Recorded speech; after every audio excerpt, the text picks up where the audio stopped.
श्री स्वामी समर्थ तुम्हा सर्वांचे आपल्या यूट्यूब चॅनलवरती मी अगदी मनापासून स्वागत करते। तुमच्या मनातील सर्व चांगल्या इच्छा स्वामी महाराज पूर्ण करत हीच स्वामींच्या चरणी प्रार्थना करते आणि आजच्या व्हिडिओला सुरुवात करते। आजच्या व्हिडिओमध्ये आपण पाहणार आहोत ते म्हणजे उद्या आहे आषाढ पौर्णिमा म्हणजेच गुरुपौर्णिमा। याच पौर्णिमेला व्यास पौर्णिमा असंही म्हटलं जातं आणि या पौर्णिमेच्या दिवशी संध्याकाळच्या 3 सांजेच्या वेळेला घरातून बाहेर आपल्याला एक वस्तू टाकायची आहे, ज्यामुळे आपल्या घरातील दारिद्र्य गरिबी जी आहे तर ती बाहेर जाईल आणि माता लक्ष्मी जी आहे तर ती आपल्या घरामध्ये प्रवेश करेल।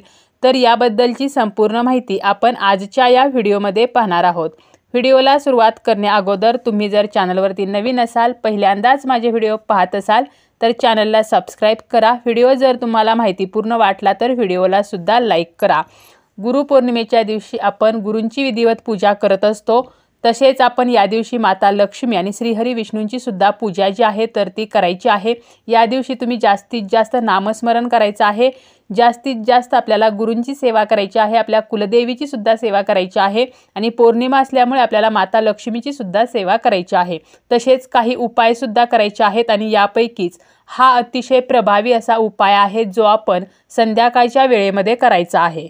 आपल्या घरामध्ये बऱ्याच वेळेला काही ना काही दोष असतात, हे दोष नष्ट व्हावेत, आपल्या घराची प्रगती व्हावी, त्याप्रमाणेच आपल्या घरामध्ये कोणी ना कोणी बाहेरचे लोक येत असतात।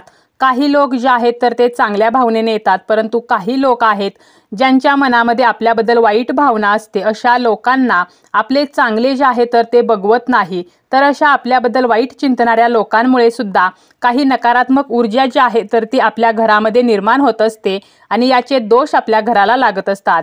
त्याप्रमाणे आपण स्वतः सुद्धा बऱ्याच वेळेला निगेटिव्ह विचार करत असतो।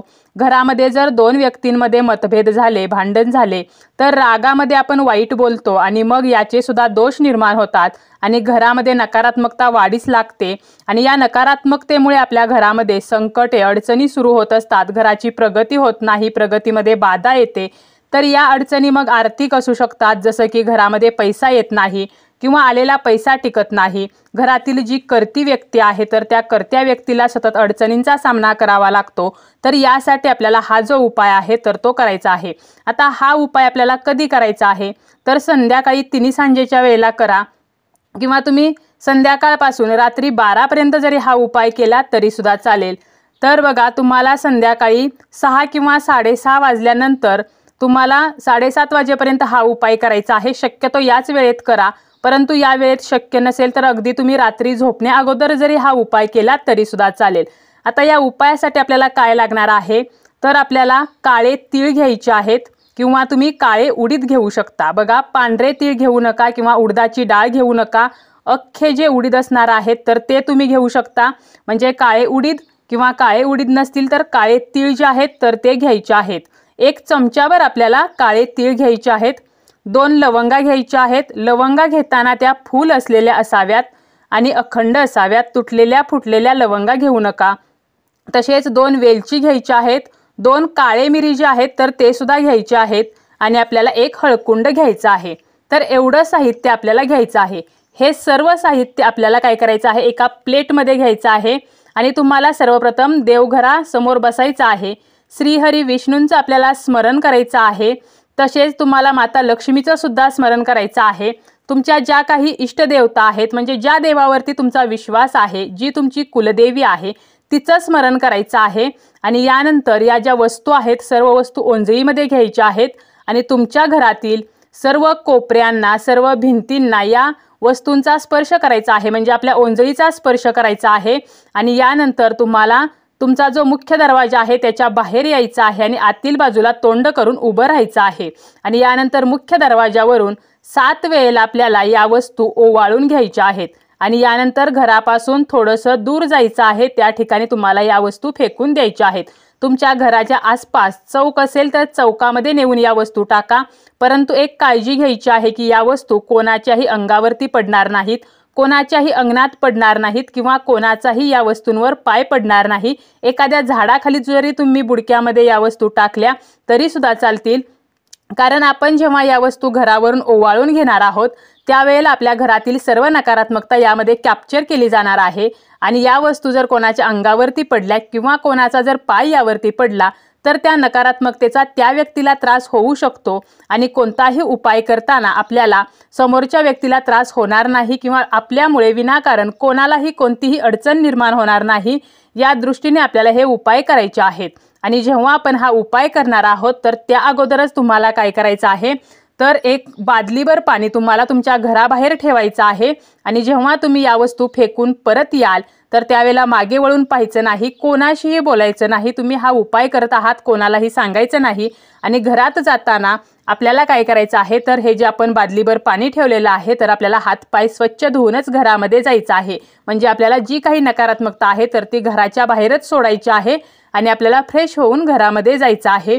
आणि यानंतर तुम्हाला पुन्हा एकदा माता लक्ष्मीचं स्मरण करा, विष्णूंचं स्मरण करा, तुमच्या कुलदेवी इष्टदेवतेचं स्मरण करा आणि आपल्या घरामध्ये ज्या काही अडचणी आहेत, ज्या काही समस्या आहेत तर त्यांना सांगा आणि या समस्या नष्ट व्हाव्यात म्हणून आपल्याला प्रार्थना करायची आहे।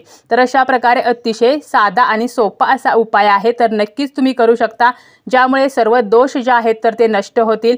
त्याप्रमाणेच आपण तुळशी मातेजवळ एक तुपाचा दिवा लावायचा आहे, परंतु आपल्याला या दिव्याखाली एक वस्तू जी आहे तर ती मात्र आवर्जून ठेवायची आहे। आपल्या जीवनातील दुःखे अडचणी नष्ट होण्यासाठी, तसेच आपल्या आयुष्यामध्ये जे काही आर्थिक प्रॉब्लेम असतील, मानसिक प्रॉब्लेम असतील, शारीरिक प्रॉब्लेम असतील तर हे प्रॉब्लेम दूर होण्यासाठी आपल्याला हा सुद्धा एक उपाय जो आहे तर तो संध्याकाळच्या वेळेला करायचा आहे। काय करायचं आहे बघा, तर आपल्याला एक दिवा घ्यायचा आहे। दिवा तुम्ही कोणत्याही धातूचा घेऊ शकता किंवा तुम्ही कणकेचा दिवा जरी घेतलात तरी चालेल, मातीचा दिवा घेतलात तरी सुद्धा चालेल। आणि या दिव्यामध्ये आपल्याला तूप घालायचं आहे, शक्य असेल तर गाईचं तूप घाला आणि जर तुम्ही म्हशीच्या तुपाचा वापर केला तर यामध्ये चिमूटभर हळद टाकायची आहे। यामध्ये आपल्याला काय करायचं आहे, तर चिमूटभर हळद टाकल्यानंतर वात जी आहे तर तिची दिशा आपल्याला उत्तरेला करायची आहे आणि यानंतर एक प्लेट घ्यायची आहे, त्या प्लेटमध्ये आपल्याला तांदळाचं स्वस्तिक तयार करायचं आहे आणि आपल्याला यावरती बरोबर मध्यभागी हा दिवा ठेवून प्रज्वलित करायचा आहे। त्यानंतर दिव्याला हळदी कुंकू अक्षता फूल अर्पण करून दिव्याची पूजा करायची आहे। माता लक्ष्मीचं स्मरण करून आपल्या आयुष्यातील पैशासंबंधीच्या अडचणी दूर व्हाव्यात म्हणून आपल्याला प्रार्थना करायची आहे। आणि या दिव्यामध्ये आपल्याला 2 फूल असलेल्या ज्या लवंगा आहेत तर त्या सुद्धा टाकायच्या आहेत। लवंगा ज्या आहेत तर त्या माता लक्ष्मीला अट्रॅक्ट करण्याचं काम करत असतात आणि म्हणूनच आपल्याला धनप्राप्तीसाठी या दिव्यामध्ये लवंगा सुद्धा टाकायच्या आहेत। तर अशा प्रकारे दिव्याखाली आपल्याला तांदळाचं स्वस्तिक जे आहे तर ते तयार करायचं आहे। तुम्ही तांदळाऐवजी गव्हांचा सुद्धा वापर करू शकता। दिवा जो आहे तर तो नेहमी आसनावरती ठेवला जातो आणि म्हणूनच आपल्याला दिव्याखाली अशा प्रकारचे एक स्वस्तिक तयार करायचं आहे। तुम्हाला जर शक्य असेल, तुम्हाला जर जमत असेल तर तुम्ही अष्टदल कमळ जे आहे तर ते सुद्धा काढू शकता आणि जर तुम्हाला स्वस्तिक किंवा अष्टदल कमळ काढणे शक्यच झाले नाही तर तुम्ही डायरेक्ट तांदूळ त्या प्लेटमध्ये ठेवून त्यावरती जरी दिवा ठेवला तरी सुद्धा चालेल।